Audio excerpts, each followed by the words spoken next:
I'm Congressman Mark Takano of the 41st District of California, and I'm chairman of the full Veterans Committee here in the House of Representatives.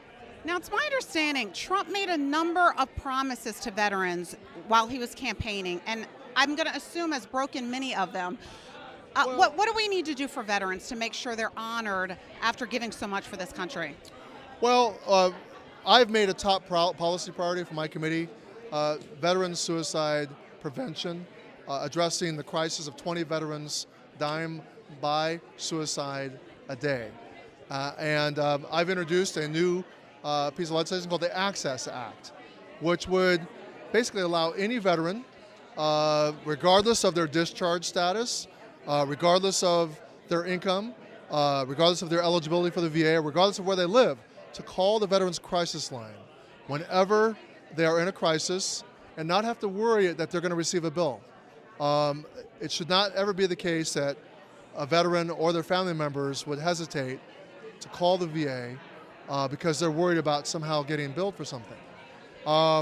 People don't know that out of the 20 veterans that commit suicide a day, 3 of them are guardsmen or reservists, and they currently don't have clear access to mental health care. My access bill would address that problem. And for people at home who are interested in supporting veterans, supporting this access bill, what can they do? Well, what people can do is go to the Veterans Committee website, learn more about the bill. They can go to my website, takano.house.gov, and learn more about, or just Google Mark Takano's Access Act and learn about it. It's a very simple bill, but I think it is going to be a major step forward in terms of helping to keep our veterans safe. I just want to change gears, just change gears a little bit and ask you a little about the State of the Union.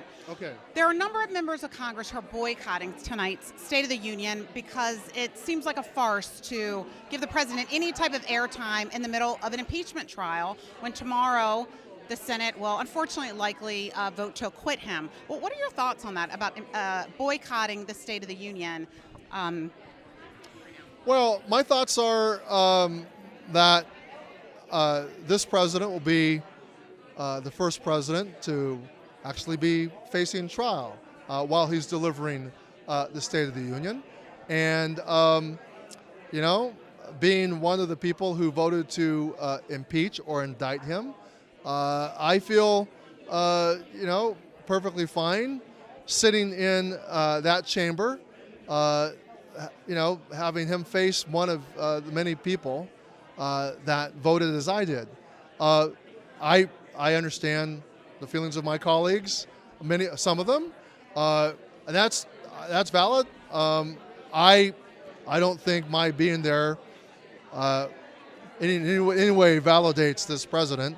And in fact, I've made it. I think he's from day one. I'm one of the people who boycotted his inauguration.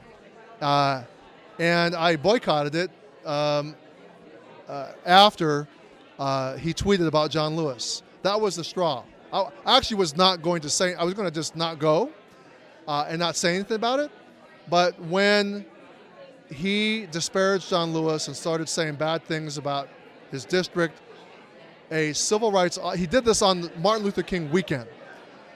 I said, this president does not have the moral authority to lead this nation. He may have technically won the nation, but from day one, a president who would do that, to me, was missing that authority, and he's not shown the ability to lead this nation from that moral standing. You have to have moral stature to be a president, and so he's been morally bankrupt the entire time. So, showing up for the State of the Union, not showing up for the State of the Union doesn't change that fact. Last question. How can we ensure that Trump is a one-term president? Well, that's easy. Vote, people. Vote. It's pretty clear. Trump is an unpopular president. He's not going to get an impeachment bump. I mean, all this talk about an impeachment bump, that it's going to be like what happened to Bill Clinton, that's all wishful thinking. The president has gone down in popularity and stayed down in popularity near the 40% mark. And the only way this president wins again is if people get despondent or they despair or they get distracted. Just remember that this president has been a morally bankrupt president. He has used his office for his personal gain, to endanger our national security. This is not a president who deserves to be reelected. Get out and vote. Do more than that. Get out and organize. Fight for this country as if its existence were at stake, because it is. As its existence as a country rooted in liberal, democratic, constitutional principles. This is very much at stake. You heard it here first, right before the State of the Union. Get out and vote in your primary, vote in the general election, get out and protest. Fight for the things that you believe in. Fight for this country. Fight for this country. You know, you got to have the attitude of my great uncle Manso.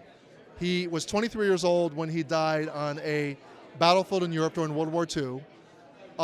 And he stepped up and fought for this country even as his relatives were in internment camps. So the United States of America was not perfect, far from it. It was not living up to its constitutional ideals. And the Senate has failed in its duty to uphold the Constitution and to hold this this president accountable.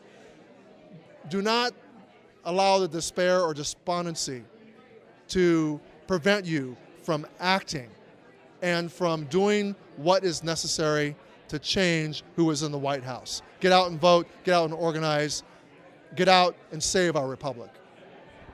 Thank you so much. Yeah, thank you. Thank you.